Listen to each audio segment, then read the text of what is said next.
એજ્યુકેશનમાં આપ સૌનું સ્વાગત છે। આગળના વિડીયોમાં આપણે જોઈ ગયા કે વૃત્તાંશ આકૃતિ એનો અર્થ શું, એને કઈ રીતે દોરવી અને કેવા પ્રકારની માહિતી આપેલી હોય ત્યારે વૃત્તાંશ આકૃતિ દોરવી તેના વિશે જોઈ ગયા। અત્યારે આપણે જોઈશું કે વૃત્તાંશ આકૃતિ દોરતી વખતે ધ્યાનમાં રાખવાની બાબતો। તેમાં કઈ બાબતો છે કે જ્યારે આપણે વૃત્તાંશ આકૃતિ દોરીએ ત્યારે આપણે ખૂબ જ જરૂરી કે ધ્યાનમાં રાખવી જોઈએ। એમાં પહેલું છે આપણે વર્તુળના 360 વૃત્તાંશ હોય છે। કેટલા હોય છે? 360 વૃત્તાંશ હોય છે। 360 એટલા માટે કે વર્તુળનું ક્ષેત્રફળ 360 અંશ હોય છે, જેથી કરીને વર્તુળના વૃત્તાંશ 360 હોય છે। માહિતીના દરેક પેટા મૂલ્યના આધારે દરેક પેટા મૂલ્યના આધારે આમાં તમે જોઈ શકો છો કે આ પેટા મૂલ્ય કહેવાય। દરેક પેટા મૂલ્યના આધારે વૃત્તાંશ શોધવામાં આવે છે। આજે આપણે ગણતરી કરેલી છે વૃત્તાંશની ટકાવારી કે પેટા મૂલ્ય છેદમાં કુલ મૂલ્ય એટલે ગુણ્યા 360।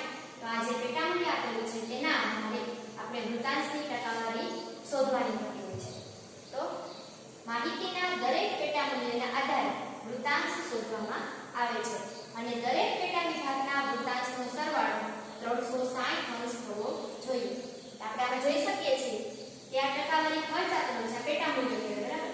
આ પેટા મૂલ્યનો સરવાળો 100 છે, પરંતુ જ્યારે પેટા મૂલ્યના આધારે વૃત્તાંશ શોધીએ છીએ તો એ બધા પેટા મૂલ્યના વૃત્તાંશનો સરવાળો કેટલો થવો જોઈએ? 360 અંશ થવો જોઈએ। કોઈ બે સમયગાળા કે પ્રદેશો, કાં તો બે સમયગાળા હોય અથવા તો બે પ્રદેશો હોય। પ્રદેશો એટલે કે કોઈ બે રાજ્યો હોય, કોઈ બે જિલ્લાની માહિતી આપેલી હોય, કોઈ બે સમયગાળા એટલે કે સાલ આપેલું હોય। પ્રદેશો વચ્ચેની સરખામણી માટે બે વૃત્તાંશ આકૃતિઓ બાજુમાં દોરાય છે।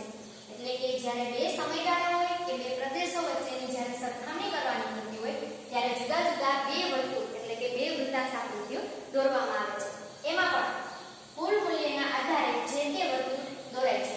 કેના આધારે છે? બે વર્તુળ સરખા ન દોરવાના થતા હોય, પરંતુ કુલ મૂલ્ય કેટલું છે એના આધારે આપણે વર્તુળ આકૃતિ એટલે કે વૃત્તાંશ આકૃતિ દોરવાની થતી હોય છે। નાના અંક માટે નાનું અને મોટા અંક માટે મોટું, એટલે અંક નથી જોવાના, પરંતુ જે વૃત્તાંશની ટકાવારી તો 360 જ થશે, પરંતુ જે આપણને પેટા મૂલ્ય આપેલું હોય એ પેટા મૂલ્યનો સરવાળો છે એ જેનો સૌથી વધારે થતો હોય એના માટે વર્તુળ મોટું દોરવાનું, અને જેનો સરવાળો છે પેટા મૂલ્યનો એ ઓછો થતો હોય તેના માટે વર્તુળ એટલે કે વૃત્તાંશ કેવું દોરવાનું? નાનું દોરવાનું। આ રીતે આપણે જે વૃત્તાંશ આકૃતિ દોરી શકાય અને એના માટે આપણને આ પ્રકારની જે 4 પોઈન્ટ છે તે ધ્યાનમાં રાખવા ખૂબ જ જરૂરી છે। નમસ્તે વિદ્યાર્થી મિત્રો, પુરુષાર્થ એજ્યુકેશનમાં આપ સૌનું સ્વાગત છે। આ વિડીયોમાં આપણે આલેખના પ્રકારો વિશે જોઈશું। આલેખના પ્રકારો કુલ 3 છે। આલેખના પ્રકારો આંકડાશાસ્ત્રના મુજબ આલેખના પ્રકારો આંકડાશાસ્ત્ર મુજબ આલેખના કુલ 3 પ્રકાર છે। કેટલા છે? 3 પ્રકાર છે। એમાં પહેલું છે સામયિક શ્રેણીના વલણો દર્શાવતા આલેખો। પહેલું પ્રકાર કયો છે? તો કે સામયિક શ્રેણીના વલણો દર્શાવતા આલેખો। બીજો પ્રકાર છે સતત આવૃત્તિ વિતરણ ધરાવતી માહિતી માટેના આલેખો। સતત આવૃત્તિ વિતરણ ધરાવતી માહિતી માટેના આલેખો। એની અંદર તેના 4 પેટા પ્રકાર છે। એમાં પહેલું છે સ્તંભાલેખ, બીજું છે આવૃત્તિ બહુકોણ, ત્રીજું છે આવૃત્તિ વક્ર અને ચોથું છે સંચય આવૃત્તિ બહુકોણ। અને મુખ્ય ત્રીજો પ્રકાર છે લઘુગુણક એટલે કે લોગ આધારિત આલેખો। ફરીથી આપણે રિપીટ કરી લઈએ।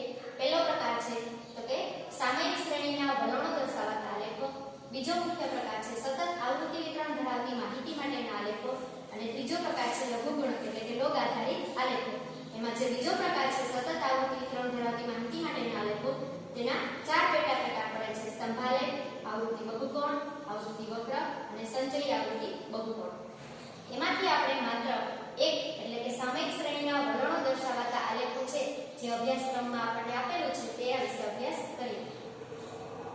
સામયિક શ્રેણીના વલણો દર્શાવતા આલેખો વ્યાપાર કે આર્થિક પ્રવૃત્તિના ચક્રોમાં વ્યાપાર કે આર્થિક પ્રવૃત્તિ એટલે કે નાણાંને લગતી પ્રવૃત્તિ અને વ્યાપાર જેમાં પણ નાણું ખૂબ જ જરૂરી છે, તો એ પ્રવૃત્તિઓના ચક્રોમાં નિયમિત અથવા અનિયમિત પરિવર્તન, હંમેશા પરિવર્તન છે સંસારનો નિયમ છે। તો વ્યાપાર ચક્ર અને જે આર્થિક પ્રવૃત્તિના ચક્ર છે તેમાં નિયમિત ક્યારેક પરિવર્તન આવતા હોય તો ક્યારેક અનિયમિત પરિવર્તન આવતા હોય છે, જોવા મળે છે। આંકડાશાસ્ત્રના સાધનો દ્વારા આવા પરિબળોના વલણો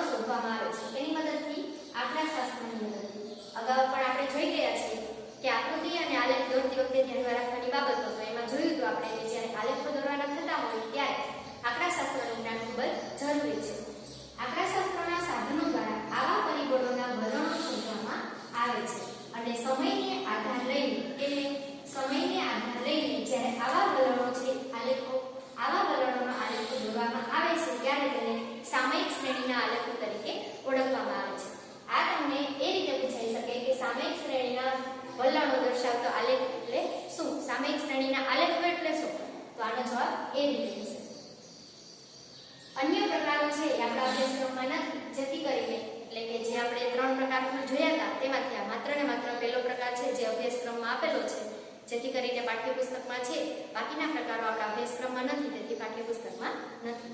વિદ્યાર્થી મિત્રો, પુરુષાર્થ એજ્યુકેશનમાં આપનું સ્વાગત છે. અર્થશાસ્ત્રના યુનિટ 1 માં આપણે આકૃતિ અને આલેખ વિશે શીખી ગયા. એમાં રેખાકૃતિ, સ્તંભાકૃતિના પણ 3 પ્રકાર જોયા. ત્યાર પછી વૃત્તાંશાકૃતિ એ વિશે આપણે માહિતી મેળવી ચૂક્યા છીએ. હવે અર્થશાસ્ત્ર વિષયમાં ટેકનોલોજીનો ઉપયોગ તેના વિશે આપણે અભ્યાસ કરીશું. આધુનિક યુગ એ ટેકનોલોજીનો યુગ ગણાય છે. આધુનિક એટલે કે હાલનો સમય છે 21મી સદી ટેકનોલોજીની સદી તરીકે ઓળખવામાં આવે છે. કે સૌથી વધારે પ્રમાણમાં કોઈ પણ વ્યક્તિ છે, જેમ કે શિક્ષિત હોય કે અશિક્ષિત હોય, દરેક વ્યક્તિ ટેકનોલોજીથી પરિચિત જ જોવા મળે છે અને તેનો ઉપયોગ કરતા જ હોય છે, વધારે કે ઓછા અંશે. આપણે આપણા રોજિંદા જીવનમાં વધુ ને વધુ ટેકનોલોજીનો ઉપયોગ કરતા થયા છીએ.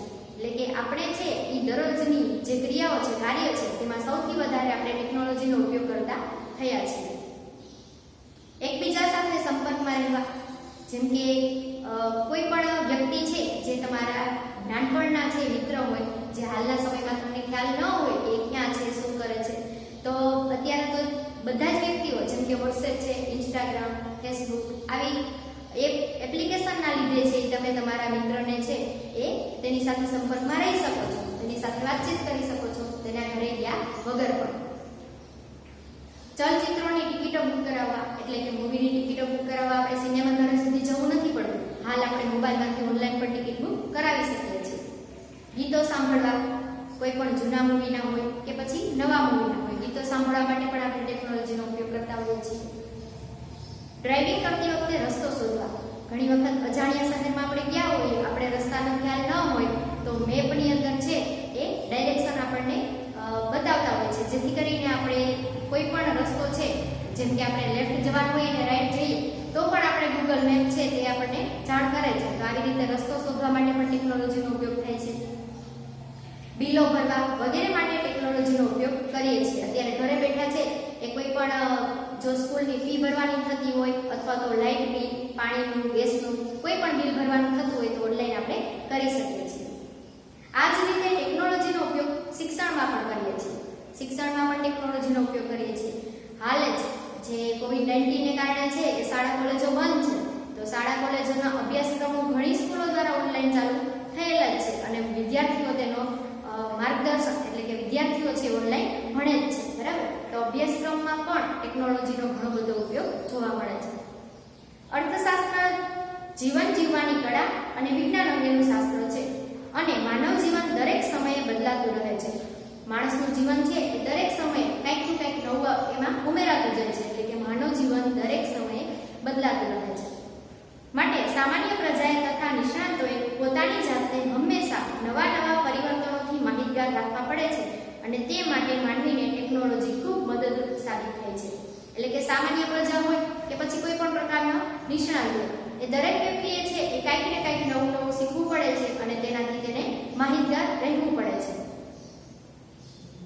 અર્થશાસ્ત્રના અભ્યાસમાં સામાન્ય રીતે વપરાતી ટેકનોલોજીની જાણકારી આપણે નીચે મુજબ મેળવીએ. એટલે કે અર્થશાસ્ત્ર વિષયમાં આપણે ટેકનોલોજીનો ઉપયોગ, એમાં પહેલો ટોપિક છે આપણે જોઈએ પ્રેઝન્ટેશન બનાવવા અથવા તો તૈયાર કરવા. પહેલો ટોપિક શું છે? આપણે પ્રેઝન્ટેશન બનાવવા કે તૈયાર કરવા. કમ્પ્યુટરથી અર્થશાસ્ત્રનો વિદ્યાર્થી અજાણ નથી. એટલે કે અર્થશાસ્ત્રનો વિદ્યાર્થી છે એ કમ્પ્યુટરના સાધનથી અજાણ નથી. આપણે શાળામાં કમ્પ્યુટરનો ઉપયોગ અવારનવાર કરીએ છીએ. શાળામાં અત્યારે તો હાલ જોઈએ તો પહેલા બીજા ધોરણથી જ કમ્પ્યુટર વિદ્યાર્થીઓને શીખવવામાં આવે છે અને તેનો ઉપયોગ પણ સારી રીતે કરી શકે છે. આપણે શાળામાં કમ્પ્યુટરનો ઉપયોગ અવારનવાર કરીએ છીએ. શાળામાં છે કમ્પ્યુટરનો ઉપયોગ અવારનવાર એટલે કે ઘણી વખત કરીએ છીએ. ઉપરાંત ઘણા બધા વિદ્યાર્થીઓના ઘરોમાં પણ કમ્પ્યુટર વસાવેલા હશે જ. ઘણા બધા વિદ્યાર્થીઓ પણ એવા હશે કે જેણે ઘરે જ પોતાના પર્સનલ કમ્પ્યુટર વસાવેલા હશે. તેના આધારે પણ પોતે તેમાં ઘણું બધું શીખતા હોય છે. અરે હવે તો તમારો મોબાઈલ ફોન પણ કમ્પ્યુટરનું કામ આપી શકે તેવા જોવા મળે છે. અત્યારે આપણે કમ્પ્યુટર ન હોય, જો મોબાઈલ ફોન હોય તો એમાં પણ કમ્પ્યુટરની જેટલી માહિતી, કમ્પ્યુટરનો જેટલો ઉપયોગ થાય છે એ બધી જ રીતે આપણે તેનો મોબાઈલ ફોન છે એ પણ તેનો ઉપયોગ કરી શકીએ છીએ. આપણા અભ્યાસમાં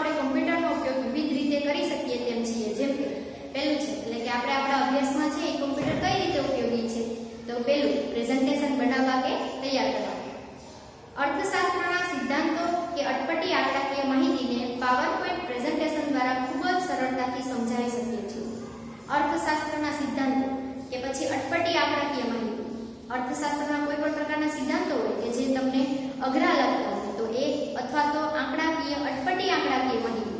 ઘણી વખત એવું થતું હોય છે કે કોઈ નિષ્ણાતો દ્વારા ખૂબ જ મોટા પ્રમાણમાં આંકડાકીય માહિતીઓ છે એ પ્રાપ્ત થયેલી હોય, તો આવી આંકડાકીય માહિતીઓ છે એના સરવાળા બાદબાકી કે ગુણાકાર ભાગાકાર કરવા એ આપણા માટે ખૂબ જ અઘરા લાગતા હોય તો ત્યારે કોમ્પ્યુટરમાં છે એ સરળતાથી આપણે કરી શકીએ છીએ. દાખલા તરીકે અંદાજપત્રનો પાઠ સમજવા માટે કે સમજાવવા માટે 3 જ સ્લાઇડ બનાવીને આપણે સમજી કે સમજાવી શકીએ છીએ. હવે અર્થશાસ્ત્રમાં છે તો ધોરણ 11 માં તમે શીખી ગયા અંદાજપત્ર. એ અંદાજપત્રનો પાઠ જો તમારે સારી રીતે સમજવો હોય અથવા તો બીજા વ્યક્તિને સમજાવવો હોય તો પાવરપોઈન્ટ પ્રેઝન્ટેશન દ્વારા છે એ વ્યવસ્થિત રીતે 3 જ સ્લાઇડ તૈયાર કરી અને પછી વ્યવસ્થિત રીતે એમાં આખો પાઠ છે તમે સમજી પણ શકો અને કોઈ વિદ્યાર્થીને સમજાવવાનો થતો હોય તો તેને સમજાવી પણ શકો છો. દાખલા તરીકે એક સ્લાઇડમાં અંદાજપત્રનો અર્થ અને ખાતાઓ. એક સ્લાઇડમાં શું તૈયાર કરવાનું હોય તો કે અંદાજપત્રનો અર્થ અને તેના ખાતાઓ. બીજી સ્લાઇડમાં અંદાજપત્રના ખાતાઓની વિગતો અને ત્રીજી સ્લાઇડમાં આપણા દેશનું અંદાજપત્ર દર્શાવીને આખું પ્રકરણ સરળતાથી સમજી શકીએ અને ઝડપથી યાદ પણ રાખી શકીએ છીએ. બીજી સ્લાઇડમાં શું તો કે અંદાજપત્રના જે ખાતાઓ છે તે એની વિગતો અને ત્રીજી સ્લાઇડમાં આપણા ભારતનું અંદાજપત્ર એટલે કે વિદ્યાર્થીઓને સારી રીતે અંદાજપત્ર શું છે કેવું હોય છે તે જાણવા માટે ભારતનું અંદાજપત્ર છે ત્રીજી સ્લાઇડમાં રાખી અને સરળતાથી સમજી પણ શકીએ, સમજાવી પણ શકીએ અને યાદ પણ રાખી શકીએ છીએ. ત્યાર પછી બીજો ઉપયોગ છે એક્સેલ વર્કશીટ બનાવવા માટે. અર્થશાસ્ત્રમાં મોટા પ્રમાણમાં આંકડાકીય માહિતીનો ઉપયોગ થાય છે. અર્થશાસ્ત્રમાં છે કે મોટા પ્રમાણમાં એટલે કે મોટી આંકડાકીય માહિતીનો ઉપયોગ થાય છે. સંશોધન કરતા નિષ્ણાતો અત્યંત મોટા પ્રમાણની આંકડાકીય માહિતીની ચકાસણી કરે છે. જેમ કે જ્યારે આપણે ભારતના નાના પાયાના ઉદ્યોગો દ્વારા ઉત્પન્ન થતી ચીજવસ્તુઓની માહિતી મેળવવાના પ્રયાસો કરીએ છીએ ત્યારે આપણને અસંખ્ય ચીજવસ્તુઓના ઉદાહરણ મળે છે. અત્યારે સંશોધન કરતા નિષ્ણાતો એટલે કે જે સંશોધન કરનાર વ્યક્તિઓ નિષ્ણાતો છે તેના દ્વારા છે ઘણી મોટા પ્રમાણમાં આંકડાકીય માહિતીઓ છે આપવાની થતી હોય છે, આપણને પ્રાપ્ત થતી હોય છે. તો આવી માહિતી છે એવી આંકડાકીય માહિતીઓની ચકાસણી કરવાની થતી હોય. જેમ કે ઉદાહરણ આપણે લઈએ કે ભારતમાં નાના પાયાના ઉદ્યોગો દ્વારા ઉત્પાદન થતી ચીજવસ્તુઓની સંખ્યા. તો તેમાં આપણને બહુ મોટું લિસ્ટ, ઘણી બધી એવી ચીજવસ્તુઓ છે જે નાના પાયા દ્વારા ઉત્પાદન થતી હોય છે. જેમ કે જ્યારે આપણે ભારતમાં નાના પાયાના ઉદ્યોગો દ્વારા ઉત્પન્ન થતી ચીજવસ્તુઓની માહિતી મેળવવાના પ્રયાસો કરીએ છીએ ત્યારે આપણને અસંખ્ય ચીજવસ્તુઓના ઉદાહરણો મળે કે જેની આપણે સંખ્યા ગણતરી પણ ન કરી શકીએ તેવી ચીજવસ્તુઓ છે તેના ઉદાહરણ આપણને મળે છે. આવી માહિતી કોમ્પ્યુટર પ્રોગ્રામની એક્સેલ શીટમાં મૂકીને તેના સરવાળા, સરેરાશ, સહસંબંધ વિશેના આંક કે મૂલ્યો મિનિટોમાં મેળવી શકીએ છીએ. કોઈ પણ પ્રકારની અઘરી આંકડાકીય માહિતી જ્યારે આપણે ન કરી શકીએ ત્યારે આપણે છે તે એક્સેલ વર્કશીટમાં આંકડાકીય માહિતીઓને મૂકી અને સરળતાથી તેમાં સરવાળા, બાદબાકી, સરેરાશ, બરાબર, કોઈ પણ સહસંબંધ વગેરે આપણે સરળતાથી મિનિટોમાં એટલે કે થોડી જ વારમાં આપણને તેના જવાબો મેળવી શકીએ છીએ. એક્સેલ શીટ એ આંકડાકીય માહિતીને પ્રોસેસ કરવા માટેનો પ્રોગ્રામ છે. એક્સેલ શીટ શું છે તો કે આંકડાકીય માહિતી જે આપણે કમ્પ્યુટરને આપીએ છીએ તે આંકડાકીય માહિતીને પ્રોસેસ કરવા માટેનો પ્રોગ્રામ છે. મેળવેલ માહિતી માટે વિવિધ પ્રકારની આકૃતિઓ પણ એક્સેલ શીટમાં સહેલાઈથી દોરી શકાય છે. એટલે કે જે માહિતીઓ આપણે મેળવીએ છીએ, જે જવાબો મેળવીએ છીએ એના માટેની આકૃતિ પણ આપણે એક્સેલ શીટમાં દોરી શકીએ છીએ, બનાવી શકીએ છીએ. ત્યાર પછી ત્રીજું છે આકૃતિ અને આલેખ દોરવા માટેના પ્રોગ્રામો. કમ્પ્યુટર ટેકનોલોજીમાં અનેક પ્રોગ્રામો છે જેમના વડે અર્થશાસ્ત્રની વિવિધ આકૃતિ કે આલેખ દોરી શકાય છે. એટલે કે કમ્પ્યુટર ટેકનોલોજીમાં અનેક પ્રોગ્રામો, ઘણા બધા એવા પ્રોગ્રામો છે કે જેની મદદથી આપણે આકૃતિ અને આલેખને સરળતાથી દોરી શકીએ છીએ. સામાન્ય વર્ડ ફાઇલમાં પુરવઠા અને માંગ રેખા જેવી સરળ આકૃતિઓ દોરી શકાય છે. સામાન્ય એટલે કે જે વર્ડ ફાઇલ છે તેમાં માંગ અને પુરવઠાને લગતી જે આકૃતિઓ છે એને સરળતાથી દોરી શકાય છે. એક્સેલ શીટ દ્વારા આંકડાકીય માહિતી માટે આકૃતિ અને આલેખો સચોટ માપ પ્રમાણે દોરી શકાય છે. જો આપણે સચોટ માપ પ્રમાણે આલેખ અને આકૃતિ દોરવાની થતી હોય તો તે કેમાં દોરી શકાય છે તો કે એક્સેલ શીટમાં. પરંતુ આ માટે આપણને કયા પ્રકારની આકૃતિ જોઈએ છે અને તેને માટે કઈ ફોર્મ્યુલા વપરાય છે તેની જાણકારી હોવી જોઈએ. કમ્પ્યુટર છે એ એક પ્રકારનું યંત્ર છે, કોઈ માણસ નથી. જેથી કરીને આપણે જો આંકડાકીય માહિતી કમ્પ્યુટરને આપવામાં આવે તો આપણે છે તેને સરવાળો કરવો છે, બાદબાકી બાદબાકી કરવી છે, ગુણાકાર કરવું છે, આપણે તેને કમાન્ડ આપવું પડે છે અને એ પ્રમાણે જ કોમ્પ્યુટર છે તેના જવાબો આપણને મેળવી આપે છે. તો જો આપણે કોઈ પણ પ્રકારની આકૃતિ કે આલેખ દોરવાની થતી હોય તો તેની રીત જાણવી પણ આપણા માટે ખૂબ જ જરૂરી છે. આપણે કોઈ પણ પ્રકારની આંકડાકીય માહિતી આપી દઈએ અને એમાં આપણે આકૃતિ કે આલેખ શું દોરવાનું છે એનો કમાન્ડ ન આપીએ તો કોમ્પ્યુટર છે એ સારી રીતે દોરી શકે નહીં. તો એના માટેના ફોર્મ્યુલા એટલે કે જો આકૃતિ દોરવાની છે તો એના માટેની રીત ને જો આલેખ દોરવાનો છે તો એના માટેની રીત આપણને આવડવી ખૂબ જ જરૂરી છે. જો આપણને તે આવડતી હશે, આપણને તેના વિશેની માહિતી હશે તો જ આપણે કોમ્પ્યુટરમાં કાર્ય સારી રીતે કરી શકશું, સારી રીતે આલેખ કે આકૃતિ દોરી શકશું સચોટ માપ પ્રમાણે. ત્યાર પછી ચોથું છે સામગ્રી, અભ્યાસ સામગ્રી સાચવવા માટે. અર્થશાસ્ત્રના અભ્યાસ માટે અસંખ્ય શૈક્ષણિક સાધન સામગ્રીની જરૂર પડે છે. જેમ કે પ્રત્યક્ષ તમે જો ભણતા હોય તો તેમાં ભણાવવા માટે શિક્ષકને છે ચોક, બોર્ડ, ડસ્ટર, પુસ્તક આટલી જ સામગ્રીની જરૂર પડતી હોય છે, બરાબર. પરંતુ કોઈ પણ પ્રકારની અર્થશાસ્ત્રના અભ્યાસ માટે અસંખ્ય સંખ્યા ન થઈ શકે તેટલી શૈક્ષણિક સાધન સામગ્રીની જરૂર પડે છે. ઉપરાંત અર્થશાસ્ત્રના ઉચ્ચ અભ્યાસ કે સંશોધન માટે પણ આવું સામગ્રી અનિવાર્ય બને છે. એટલે કે અર્થશાસ્ત્રમાં જો વધારે પ્રમાણમાં આપણે સંશોધન કરવું હોય તો તેના માટે તો એનાથી પણ વધારે સામગ્રીની જરૂરિયાત હોય છે. આ સામગ્રીને નોટબુક કે ચોપડીઓમાં સાચવવા માટે જગ્યા તેમજ ચીવટ જોઈએ, તેમજ ભેજ, જીવાત વગેરેથી તે સામગ્રીને નોટ બગડી જવાનો ભય રહે. પરંતુ આપણે આ સામગ્રીને જો કોમ્પ્યુટરમાં સાચવી શકીએ છીએ. એટલે કે કોઈ પણ પ્રકારની જો ઉચ્ચ અભ્યાસ કે સંશોધન કરવાનું થતું હોય તો નોટ, પછી તો કે વધારે પડતી સામગ્રી છે, નોટબુક છે, ચોપડીઓ છે એની આપણને જરૂરિયાત ઊભી રહે. અને એવી જો નોટબુક અને ચોપડી છે એને વ્યવસ્થિત રીતે સારી રીતે આપણે તેને સાચવવી પડે. જો સારી રીતે તેને સાચવીએ નહીં તો તેને છે કાં તો બગડી જાય, ભેજ લાગી જાય, જીવાતથી તે ખરાબ થઈ જાય, આવો ભય રહે છે. પરંતુ કોમ્પ્યુટરમાં આ પ્રકારના કોઈ ભય રહેતા નથી. તેમાં ગમે તેટલી માહિતી ગમે ત્યારે તમે એડ કરી શકો છો અને તમારે ગમે ત્યારે જ્યારે પાછી તેની જરૂરિયાત હોય ત્યારે તમે તેમાંથી મેળવી શકો છો. તેમાં કોઈ ભેજ લાગવાનો કે જીવાત પડવાનો કોઈ ડર રહેતો નથી. પરંતુ આપણે આ સામગ્રીને કોમ્પ્યુટરમાં સાચવી શકીએ છીએ. ઉપરાંત હાર્ડ ડિસ્ક કે પેન ડ્રાઈવમાં તેને સાથે રાખીને પણ ગમે ત્યાં લઈ જઈ શકાય છે. ચોપડી કે નોટબુક હોય, બરાબર, તો તેને તમારે જો સાથે લઈ જવું હોય તો એને વ્યવસ્થિત રીતે સાચવવું પડે. જો સાચવવામાં ન આવે અથવા તો ક્યાંય ભૂલાઈ જાય તો તમારી જે મહેનત કરેલી છે તે વ્યર્થ જાય.